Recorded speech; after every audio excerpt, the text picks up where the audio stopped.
हर हर महादेव मंडळी, श्रावण महिना आला की महादेवाची पूजा सुरू होते। रुद्राभिषेक ही महादेवांना अत्यंत प्रिय असलेली महत्त्वाची पूजा आहे। यामध्ये रुद्राच्या मंत्रोच्चारासोबत विविध पवित्र द्रव्यांनी शिवलिंगावर अभिषेक केला जातो।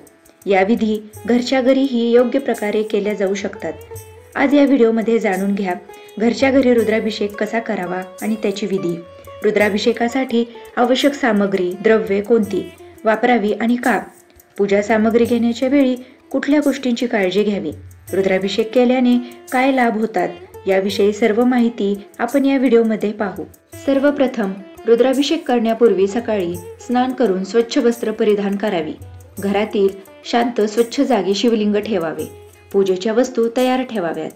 पूजेच्या वस्तू म्हणजे यात आवश्यक असलेली सामग्री जसे की दूध, दही, शुद्ध तूप, मध, साखर, पवित्र जल, विभूती, पंचामृत, अष्टगंध, बिल्वपत्र, सुगंधी फुले, गंगाजल, अक्षदा, फळे, मिठाई, उसाचा रस। यात वापरल्या जाणाऱ्या प्रत्येक वस्तूचे एक महत्त्व आहे, जसे की पाणी किंवा गंगाजल, यामुळे सर्व पापांची मुक्ती होते। दूध हे मनशांती आणि वंशवृद्धीचे प्रतीक आहे। दही आरोग्य संपन्नता आणि सौंदर्य वृद्धी। तूप ग्रहबाधा, शांती आणि तेजस। मध म्हणजे आकर्षण व प्रसन्नता। साखर कुटुंबात प्रेम वाढवते। पंचामृत सर्वांगीण कल्याण करते। बिल्वपत्र शिवलिंगावर अर्पण केल्यास पाप नाश होतो। फळे विशेषतः उसाचा रस हे ऐश्वर्य आणि संपत्तीचे प्रतीक आहे। आता रुद्राभिषेक करण्याची विधी अगदी सोप्या पद्धतीने सांगते। ओम नमः शिवाय किंवा ओम रुद्राय नमः या मंत्रांचा जप करत प्रत्येक द्रव्याने शिवलिंगावर अभिषेक करावा। प्रत्येक द्रव्य अर्पण करताना शांत चित्ताने, भक्तिभावाने, नम्रतेने मंत्र उच्चारावे।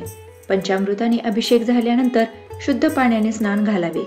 त्यानंतर बिल्वपत्र, फुले, फळ अर्पण करून शिवाची पूजा करावी।